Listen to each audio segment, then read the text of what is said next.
أعوذ بالله من الشيطان الرجيم بسم الله الرحمن الرحيم ألم تعلم أن الله له ملك السماوات والأرض يعذب من يشاء ويغفر لمن يشاء والله على كل شيء قدير يا أيها الرسول لا يحزنك الذين يصارعون في الكفر من الذين قالوا آمنا بأفواههم ولم تؤمن قلوبهم ومن الذين هادوا سماعون للكذب سماعون لقوم آخرين لم يأتوك يحرفون الكلمة من بعد مواضعه يقولون إن أوتيتم هذا فخذوه وإن لم تؤتوه فاحذروه ومن يرد الله فتنته فلن تملك له من الله شيئا أولئك الذين لم يرد الله أن يطهر قلوبهم لهم في الدنيا خزي ولهم في الآخرة عذاب عظيم.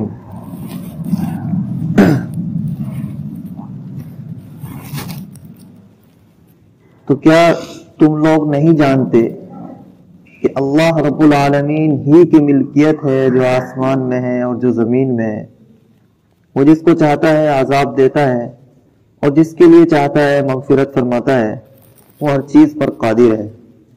یہ آیت تو پچھلے مضمون کا تتمہ ہے. جیسا کہ اس سے پہلی آیت میں تھا کہ اللہ رب العالمین کسی کو مایوس کرنا نہیں چاہتے. فمن تاب من بعد ظلمه واصلح، اگر کسی نے توبہ کر لی ظلم کرنے کے بعد بھی اور نیک عمل کیا تو بے شک اللہ رب العالمین اس کی توبہ قبول کریں گے. اور اسی کی مرضی سے ہے جو کچھ ہے، اسی کی قدرت میں ہے جو کچھ ہے. چنانچہ جب وہ توبہ کرے گا تو توبہ قبول کر لیں گے، اور توبہ نہیں کرے گا تو پھر عذاب بھی سخت ہے. يعذب من يشاء ويغفر لمن يشاء والله على كل شيء قدير. اللہ ہر چیز پر قدرت رکھنے والے ہیں. اب اگلی آیتوں میں اہل کتاب کا دوبارہ تذکرہ اللہ رب العالمین فرما رہے ہیں. سورہ مائدہ کی تیسری رکوع سے اہل کتاب کا تذکرہ شروع ہوا تھا اور درمیان میں کچھ الگ مسائل بھی الگ تعلق سے آ گئے تھے. دوبارہ پھر اہل کتاب کا تذکرہ شروع ہوتا ہے. جو آیت کریمہ آ رہی ہے اس کے شان نزول میں دو واقعے نقل کیے جاتے ہیں. پہلا واقعہ تو یہ ہے کہ اسلام کے آنے سے پہلے جو قانون رائج تھا مدینے میں، وہاں دو قبیلہ آباد تھے، بنو نذیر اور بنو قریظہ. بنو قریظہ طاقت میں کمزور تھے اور بنو نذیر طاقت میں زیادہ تھے. ان کے درمیان معاہدہ تھا. جو طاقتور تھا وہ اس کو دبا کر رکھتا، اور قانون کیا تھا کہ بنو نذیر اگر بنو قریظہ کے کسی شخص کو قتل کر دے گا، یعنی جو طاقتور ان میں قبیلہ ہے وہ مظلوم کا اگر قتل کرے گا تو اس کے بدلے میں صرف ان کو مال دینا پڑے گا 70 وسق. ایک وسق 10 من یا 20 من ہوتا ہے، تو اتنا انہیں گیہوں دینے پڑیں گے، 70 وسق گیہوں دینے پڑیں گے. اور اگر مظلوم نے ظالم کے جو طاقتور ہے اس کے کسی شخص کو قتل کر دیا تو 70 نہیں بلکہ 140 وسق دینے پڑیں گے اور بدلے میں قتل بھی کیا جائے گا.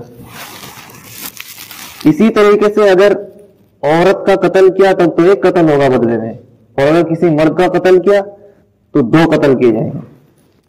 اگر کمزور نے طاقتور کا کان ایک کاٹا تو اس کے بدلے میں اس کے 2 کان کاٹے جائیں گے. کسی نے ایک ہاتھ کاٹ دیا تو 2 ہاتھ کاٹے جائیں گے. جب رسول اللہ صلی اللہ علیہ وسلم آئے اور مدینہ ہجرت کر کے گئے تو ان کے درمیان جب تک معاہدہ نہیں ہوا تھا ایک واقعہ پیش آیا. واقعہ یہ تھا کہ بنو نذیر کے کسی شخص کو بنو قریظہ کے قبیلے والے نے قتل کر دیا، یعنی کمزور نے طاقتور کو قتل کر دیا. اب انہوں نے اس پر جرمانہ لگایا، قتل کا بھی اور ڈبل مال کا بھی. لیکن انہوں نے دیکھا کہ اسلام آ چکا ہے.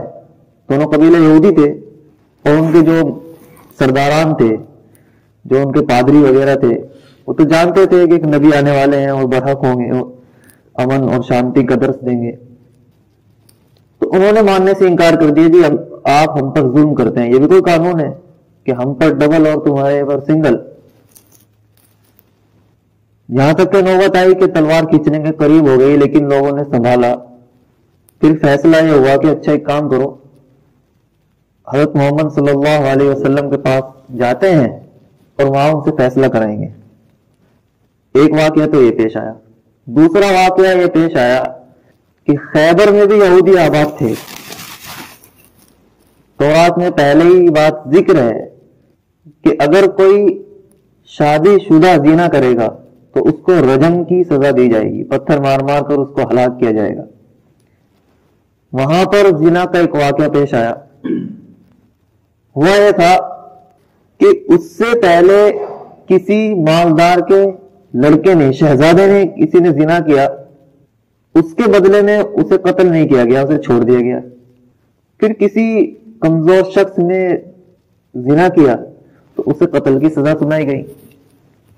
اب جب اس کو قتل کی سزا سنائی گئی تو پھر ہنگامہ ہوا کہ انہوں نے احتجاج کیا، جو کمزور تھے، کہ پہلے اسے قتل کرو بعد میں اس کے ہاتھ لگانا۔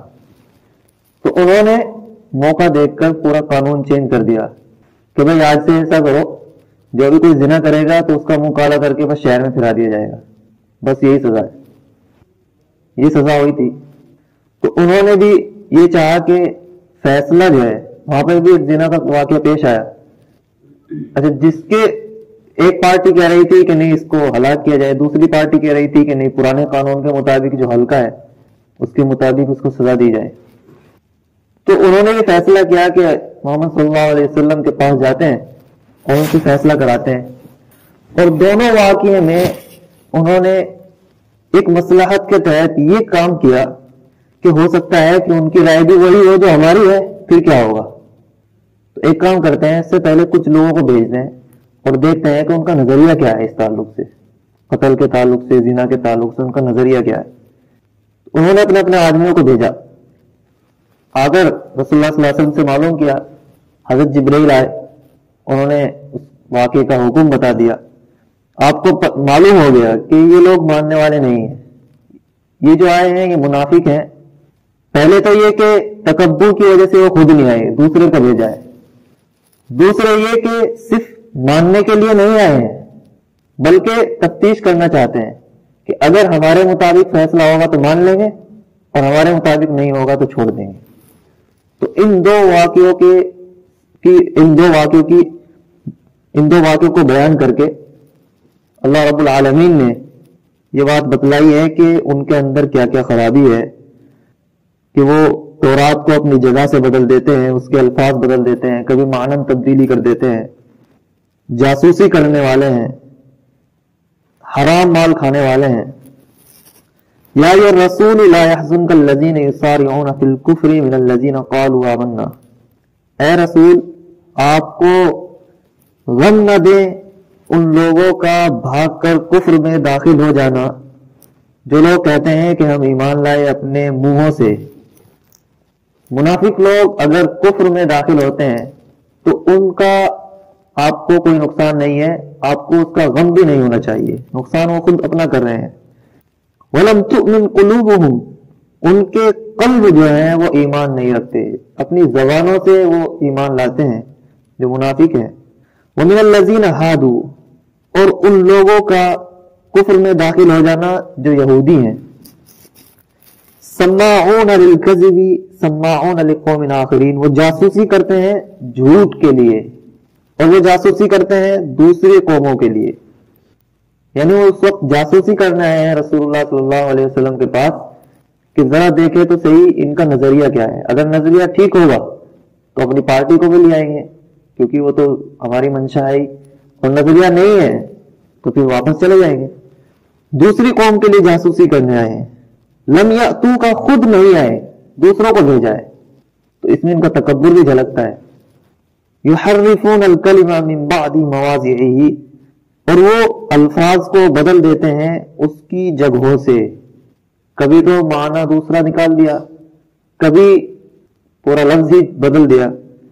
یقولون ان اوتیتم ھذا فخذوہ وان لم تؤتوہ فاحذروا، اور وہ کہتے ہیں کہ اگر فیصلہ ایسا ہی آئے تو اس کو لے لینا، اور اگر وہ نہیں آئے، اگر یہ حکم نہ آئے تو پھر اس کو چھوڑ دینا. یعنی اگر فیصلہ ہماری منشا کے مطابق آئے گا تو اس کو لے لینا، اور فیصلہ اگر ہماری منشا کے مطابق نہیں ہے تو پھر اس کو چھوڑ دینا. وَمَن يُرِدِ اللَّهُ فِتْنَتَهُ فَلَن تَمْلِكَ لَهُ مِنَ اللَّهِ شَيْئًا.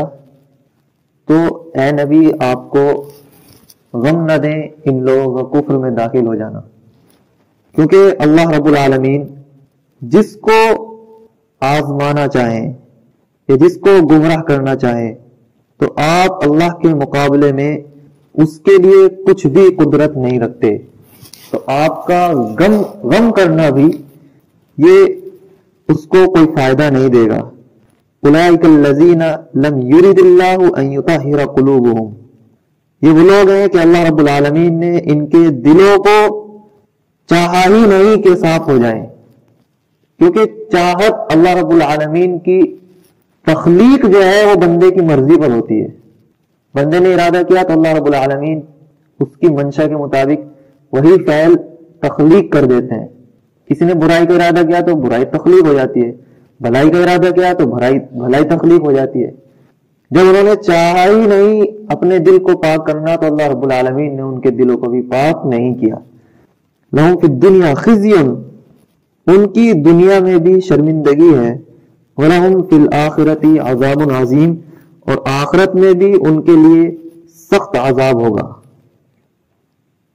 سَمَّاعُونَ لِلْكَذِبِ أَكَّالُونَ لِلسُّحْتِ، وہ لوگ جاسوسی کرتے ہیں جھوٹ کی، یا وہ بار بار سنتے ہیں جھوٹ کو، اور بار بار سننے کی وجہ سے جیسا کہ اپنے علماء سے وہ سنتے رہتے تھے جھوٹی من گھڑت باتیں، تو اس کے عادی ہو چکے ہیں، اور اس کے عادی ہونے کی وجہ سے اکالون للسحت، وہ پھر حرام مال کھانے والے ہوتے ہیں. فَإِن جَاءُوكَ فَاحْكُم بَيْنَهُمْ أَوْ أَعْرِضْ عَنْهُمْ، تو اللہ رب العالمین نے اختیار دیا ہے کہ اگر وہ آپ کے پاس آئیں گے تو آپ کو اختیار ہے یا تو آپ ان کے درمیان فیصلہ کریں یا ان سے اعراض کر دیں. اگر اعراض کریں گے تو وہ تمہارا کچھ نہیں بگاڑ سکتے، اور اگر آپ فیصلہ کرنا چاہیں گے تو فیصلہ بالکل حق کے مطابق، شریعت کے مطابق ہونا چاہیے. فَإِن جَاءُوكَ فَاحْكُم بَيْنَهُمْ، اگر وہ آپ کے پاس آئیں گے تو آپ ان کے درمیان فیصلہ کر دیں، او اعرض عنہم، یا ان سے اعراض کر لیں. وَإِن تُعْرِضْ عَنْهُمْ فَلَن يَضُرُّوكَ شَيْئًا، اگر آپ ان سے اعراض کریں گے تو وہ آپ کا کچھ نہیں بگاڑ سکتے، اور اگر آپ ان کے درمیان فیصلہ کریں گے تو پھر انصاف کے ساتھ. وَإِنْ حَكَمْتَ فَاحْكُم بَيْنَهُمْ بِالْقِسْطِ إِنَّ اللَّهَ يُحِبُّ الْمُقْسِطِينَ، بے شک اللہ رب العالمین پسند کرتے ہیں انصاف کرنے والوں کو. اور وَكَيْفَ